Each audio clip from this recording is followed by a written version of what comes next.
Do you buy vinyl?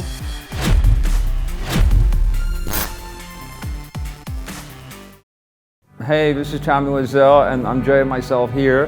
Hey, I'm Greg Sestero. And we'll be talking about movies, so we'll see which direction we're gonna have fun. Just listen. Yeah, we're doing right now. Thank you.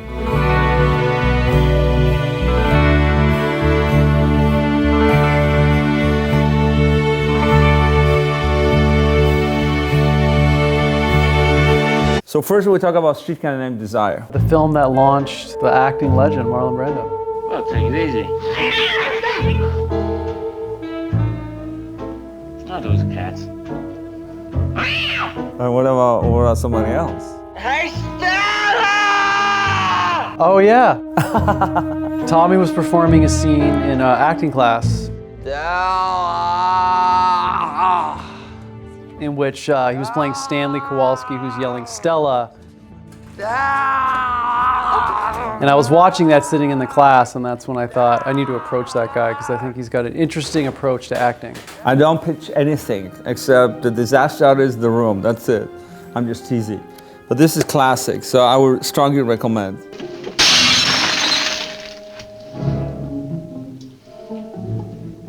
What'd you do that for? So I could twist the broken end in your face.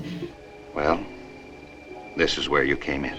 My all-time favorite Hollywood movie is Sunset Boulevard. I think it shows what's great about Hollywood and what's terrifying about Hollywood. Co-written and directed by Billy Wilder, who's my favorite filmmaker. Hitchcock took an ad in the trades saying, "Since Double Indemnity, the two most important words in Hollywood are Billy Wilder." Yeah, and it all takes place, right here in Hollywood on Sunset Boulevard. You have the lead character, Joe Gillis, who goes to Schwab's trying to pick up work. It was a film that was ahead of its time. An army of beauty experts invaded her house on Sunset Boulevard. She went through a merciless series of treatments. The dark side of fame, having it, and then all of a sudden not being able to let go while you have these struggling actors and writers trying to hang on. I'd always heard that you had some talent. That was last year. This year I'm trying to earn a living. It's a great look at Hollywood. I haven't done anything. Of course you haven't. I wouldn't let you. Good night, darling.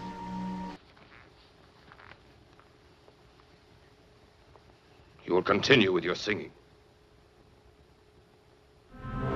Now we talk about, do you remember this one? I remember Citizen very well. Kane. I believe it was loosely inspired by William Randolph Hearst. It was written and directed by Orson Welles, right? Yeah, Orson Welles. Nobody ever called me a genius seriously. Certainly not in those days. But Luella Parsons called me the would-be genius. And she called me that. She was a Hearst columnist. He has a big roller coaster ride with distribution. Luella Parsons took 3 weeks off from reporting her column, weeks she devoted to killing Citizen Kane. She called the office of RKO Chief George Schaefer and threatened one of the most beautiful lawsuits in history. People actually want to burn his movie because he exposed some of the corruption in the media, etc. When the theater chains started turning down Kane, Wells fired off a message to RKO. Show it intense. It'll make millions. The film your theater won't let you see. Coincidentally, one of the scenes with the fireplace scene, we have a similar with The Room. I didn't even realize. Our home is here, Susan.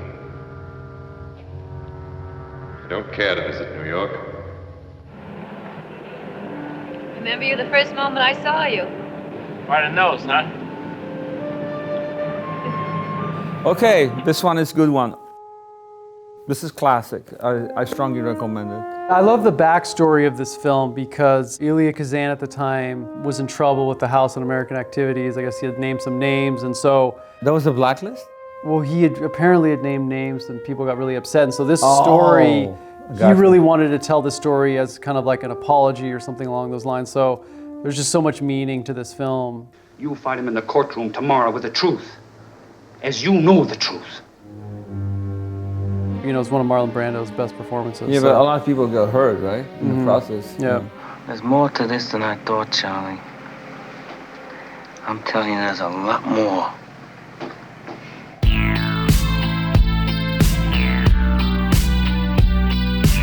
My favorite modern LA noir film is Drive.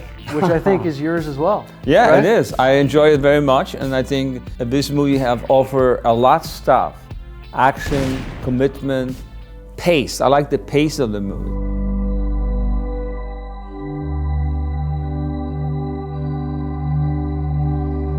What I love about this film is it completely surprised me. There's very few films that I've gone to the theater and I'm watching them and I'm surprised and I don't want them to end. And this was one of them. I had no idea where it was going to go. I love the little use of dialogue, the styling. I love the way it's shot.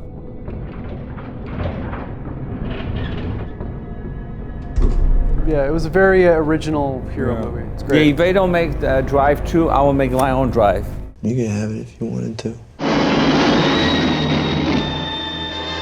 Oh yeah, this is a good one. Rebel Without a Cause. Okay, this is classic. I strongly recommend. You're tearing me apart! Tearing me apart! Oh my God. You are tearing me apart! You are tearing me apart! James Dean, and one of the best actor ever. He was always a lovely boy. Grandmother, you tell one more lie, and you're going to turn to stone. Really kind of James Dean's classic film about the all-American teenager, changing time in the 50s, shot just right up the hill from where we're sitting now. And it's a film that's lived on for a lot of reasons, for its style and for what it was saying culturally and stuff. So it's another great LA film. You know something? No, what? You read too many comic books. What are you? I'm Batman. Do you think this movie is considered classic? Yeah, it is. Okay. Definitely.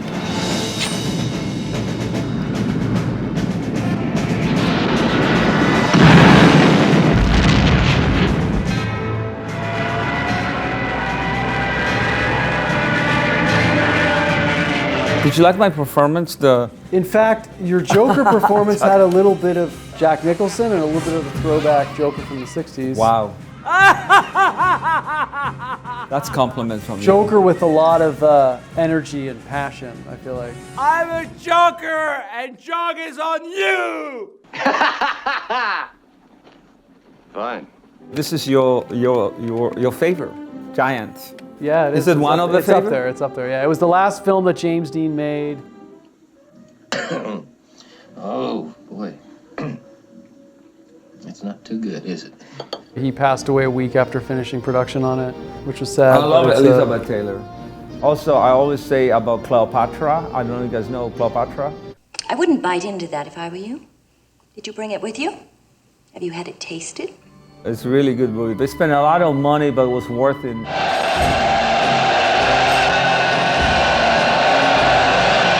Today, a lot of filmmakers always say, watch the Cleopatra, you're learning about not just the technique, but how the big set works. So it's not that easy when people say, oh, everything happened by accident. Nothing happened by accident, including the room. An intruder. A man from Earth to heaven.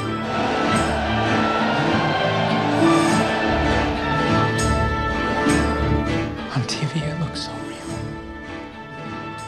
Yes, it does. Here's another great LA film that actually ends right down the street from where we're shooting, Nightcrawler. Oh yeah, well, that's classic.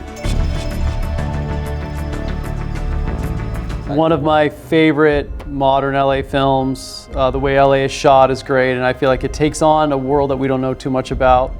You know, the nighttime news. You're gonna show this? With a warning. It's excessive. We should have packages like this every day. People are eating breakfast. And they'll talk about it at work. I had no idea how that world worked, and I did a really great job of capturing it. An amazing performance by Jake Gyllenhaal. Man, I'm sleeping in a garage. Rick, trying to leverage your salary in this economic environment is near impossible. Most firms have set starting wages. Ideally, you could leverage with other offers, but that's just not the case in your situation right now. Task Force 9-8. Really an unpredictable thriller. You don't know what's going to happen.